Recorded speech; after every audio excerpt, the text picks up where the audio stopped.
Hello everyone, welcome to Learn Overflow.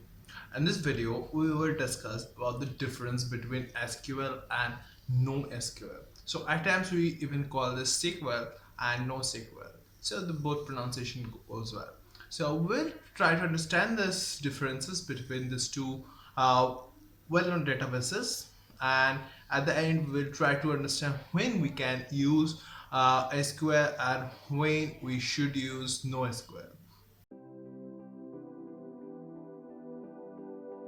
Now, without wasting time, let's start with this SQL and NoSQL differences. The first thing that comes is, uh, as said, this is pronounced as SQL or NoSQL, like SQL, and but remember, this is a relational database. So a relational database comes with a well structures like the structure you see, proper table. When you call up a relational database, we should think of proper table, a table with fixed number of rows, fixed number of any number of columns are there, but number of rows are fixed. So there's a proper schema to just define a relational database. So that's what this SQL is. Now, talking about NoSQL or NoSQL, so that's basically a non-relational database or non-relational, or you can say a distributed database. So in terms of SQL, it comes out that SQLs like the NoSQL can be you can say a graph database, that is there is two nodes and the age between them defining the relationship between the two nodes. So this kind of database, if I say the government is collecting some data for your government ID purpose. Now how is that, how can they store your data? So they can store it in the form like your parents, like your father and you. So what's the relation? That's your like you are the child of them. So this kind of storing this kind of relations and storing it in the vast scale, because your father, say he works at XYZ office, a company, and he is married to some your mom. So this kind of a lot of information can be stored in a like not a fixed manner. So if you are trying to fix this, like try to put this in a relational database, it's tough, and ultimately you cannot fix this, like you cannot put this in a particular format. So that's basically a NoSQL or NoSQL. That's the distributed. You can also think of various address, like when you are working on any e-commerce system and you just ask for, like you are working for the e-commerce system and you put forward some they ask you your address, like the address. So it can be something like there's a particular street address followed by the city followed by the some other, like the district and then the state. So this can be the format, or someone can say some a particular street address, and before that someone says come to this and this floor, maybe the third floor of this building, followed by this street address, then this. So you can see that there's a difference in the format. So it's ultimately impossible to just hold in a perfect table format. Okay, so when it's impossible to hold a perfect table format, we just go for, and head towards non-relational databases. That is, these are the distributed databases. Okay, we'll look more further into the differences ahead. After that, we have, like the as said, the SQL, like the SQL database are table-based database as said, and for the NoSQL database, it's basically, you can say, a document database. Like what document based is, say you have like you are storing a Python file, or you are storing say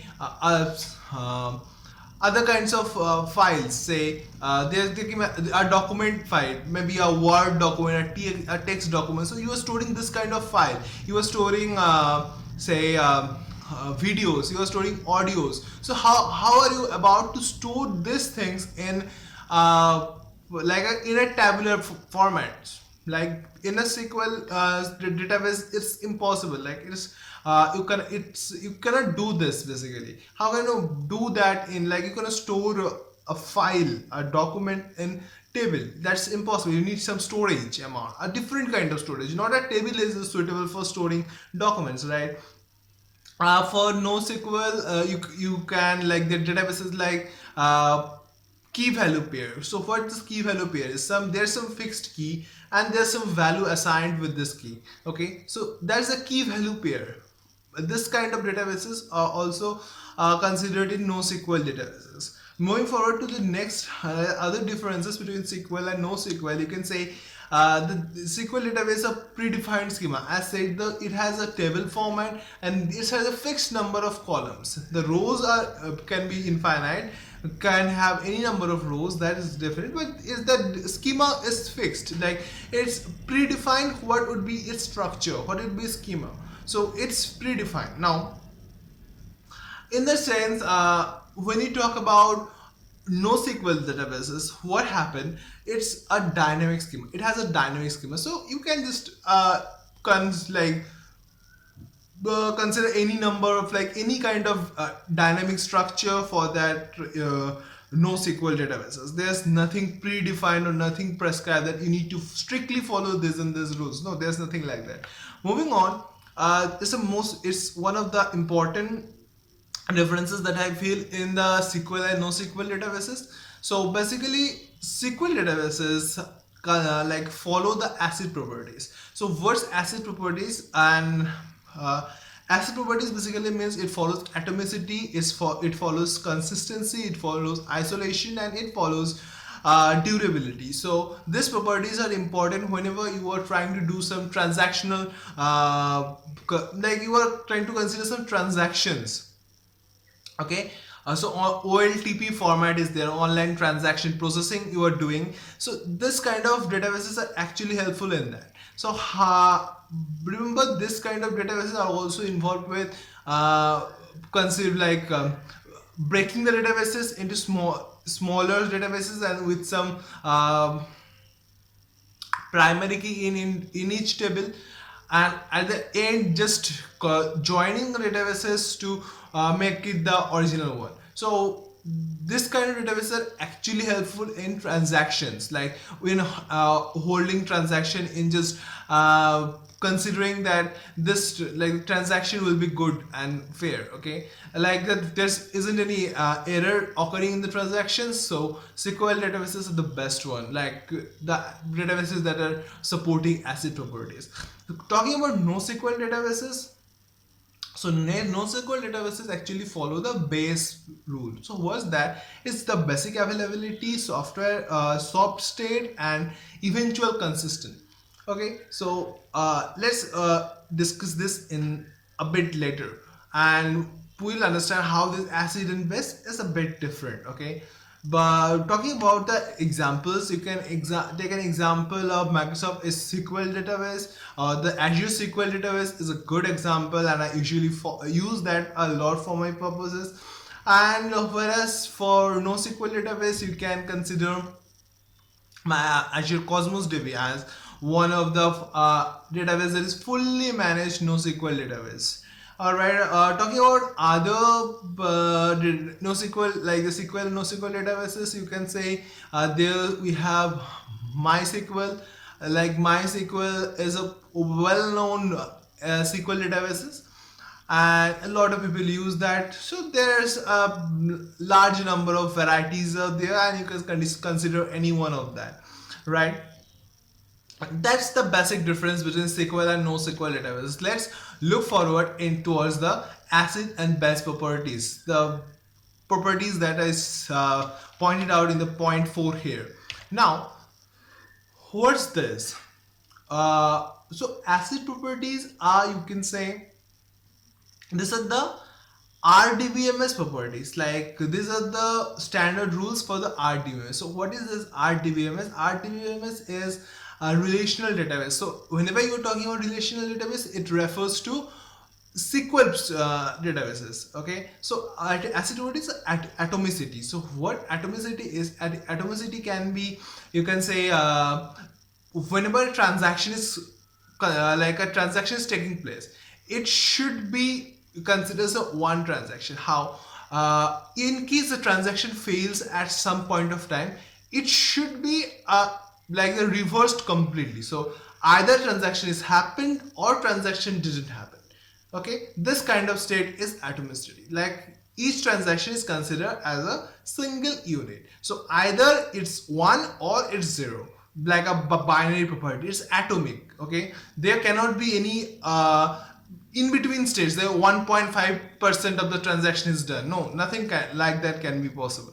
Either it's completely done or it's completely undone. In any state, if the transaction fails, or any state if the transaction couldn't be made possible, then it would be reversed back to its original state. Like talking about a small example, saying in case you are sending money to someone, okay, and in between the money from your account got deducted, and what happened, money from your account got deducted, but the person who was about to receive the money didn't receive. So what will happen? This shouldn't be the case, right? The person should receive the money whom you are sending it. Either it's they receive the money or you get back your money completely. Okay, so this cannot be any percentage that okay, you are sending 100 rupees to a person, and maybe 50 rupees got the person got 50 rupees and the other 50 rupees is lost somewhere. So that cannot be done. Now, next is consistency. The process should be consistent. Like it shouldn't be like something has happened and others got like inconsistent data there. No, this shouldn't be there. The next one is isolation. How isolation works? This can be considered as whenever a particular transaction is going on, it shouldn't be like some amount got extra credited or some amount didn't credit. Like you shouldn't lose money or you shouldn't create money out of somewhere, right? It shouldn't be something like you just created an new like some more amount of money. Like you it shouldn't be you are creating money. Okay, so the total like the total money should be constant, like that can be accountable. Okay, so that's basically isolation. And the durability, you can that should be a durable one, and it shouldn't be something unconsiderable. Okay, so that's basically the ACID properties. And talking about the base properties, so basic or base properties are mainly used in many NoSQL systems. And now is basically the first thing is basically available. That's the BA, basically available. So it should be available all the time. And next thing is soft state. They can be molded into anything. Like I'm talking about the graph database. Say it can be, you can point to anything. A particular node can have any number of edges, and the thing can work anything. Like there shouldn't be any boundary to that. That's the soft state. Talking about the database of documents. Now what in that, you can add any number of lines, you can add your file, you can add your text document that you're trying to add. So there isn't any binding towards adding this text document, right? So that's how the soft state. Then eventually consistent. Yeah, the consistency is basically common in both the databases. So it cannot be like someone is inconsistent and sometime it works, sometime it didn't. This should be the area. So consistency is a requirement for both the type of properties or both the type of databases basically. Moving on, like when you should use SQL database. So SQL databases are yes important, and I hope you can understand why those are important, but you should also understand when it's time to use SQL databases. Talking about roughly, you can say SQL databases are used whenever there is a perfect schema is defined. Like the schema, like the previously, like the exact, it should be like exact number of row, exact number of columns. Like there's a fixed, you can express the whole database in fixed number of columns, or you are trying to do some transactional processing. So in this kind of scenarios, SQL databases can be used. Let's go through them one by one. So first thing, SQL is the easiest language to communicate with the RDBMS.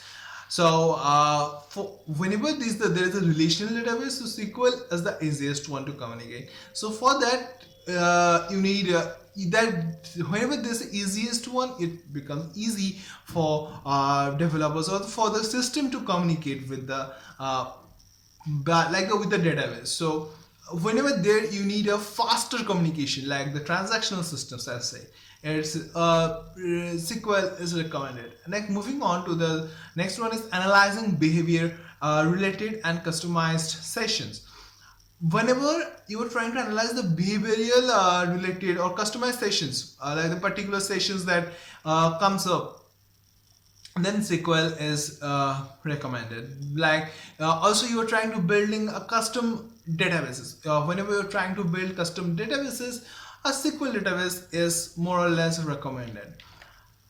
Also, SQL allows you to store and get data from the database quickly, and that's why I said is used extensively for transactional databases for transactional purpose. So, in that case, it basically helps you to make the read write to the to read and write the database much faster. So in that case it saves your time, and ultimately the transaction occurs on a faster state, right?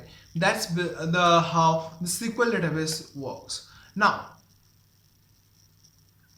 talking about further, the SQL database is actually preferred when you want to use joins and execute complete queries. Now what is this? Whenever we are making some transactional data, like the transactions to occur, so we don't use the whole database at a time. So we basically break the database into three parts, like the smaller databases, and make our transaction faster. How this happens?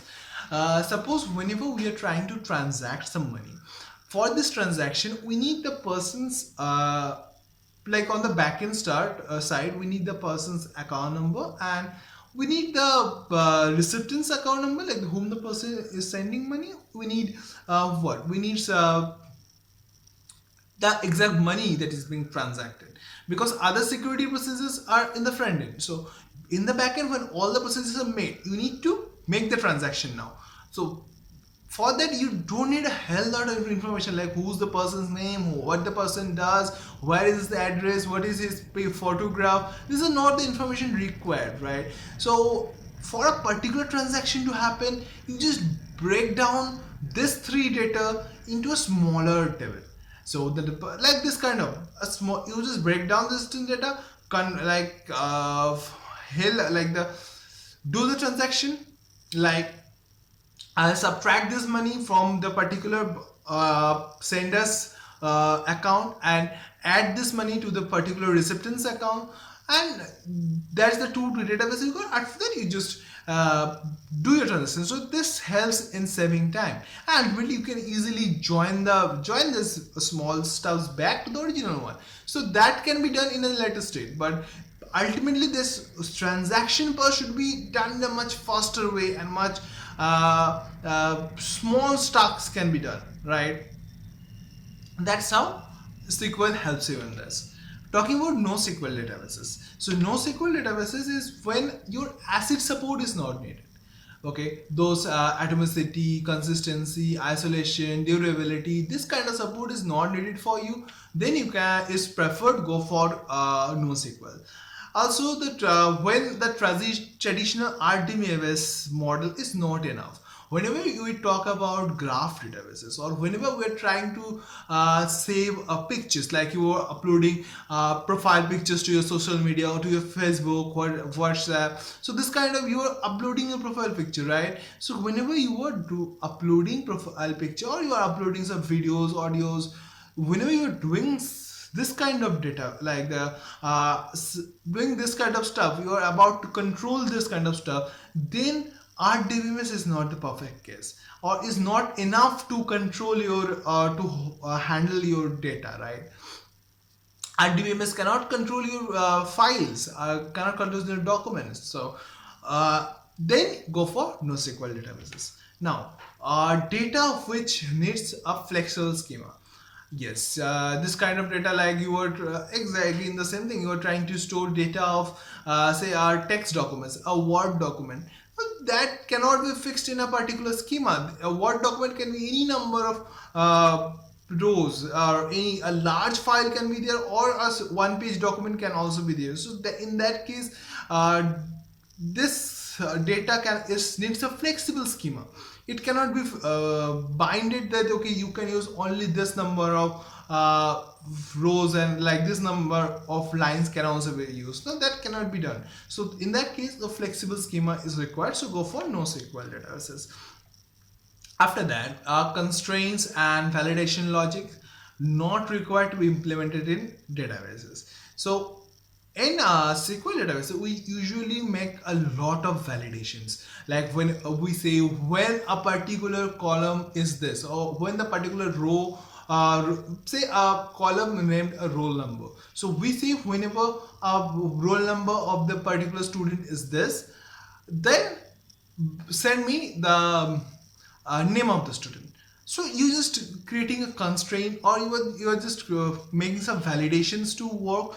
In that case, you need SQL. But whenever you are aware that there isn't any validation, or you don't need to follow validation or constraints. So whenever you are extracting a file, so you don't need the validation, right? You don't need to validate that this file is like you don't need such kind of typical validations. You are just looking for the file, search for the file and get it. So you don't need to check that okay, this person created this file, should be returned. So that cannot be stuff you're looking for in NoSQL databases, because that's a bucket type of database where the data is there. It's not a row column, so you cannot a large number of logics or validations are not required. So then you go for NoSQL databases. And then also whenever you're trying to log data from distributed sources, a number of sources data is coming into your system. So in that case, NoSQL database is the best one, and it should also be used to store temporary data like shopping carts, wish list, session data. Like this is the stuff we do. Maybe you are trying to work on a e-commerce website or e-commerce structure. So you need to store your data into shopping carts, or you are trying to do the wish list, or you are trying to make the session data. These are the things you should go with NoSQL databases. So thank you all for watching this video. I hope I can make you understand how this SQL and NoSQL databases differ. Make sure you just comment down your thoughts, or if anywhere you feel you didn't understand, I will try to reply you in comments as well. So thank you everyone for watching this video. Hope to see you soon in my next video.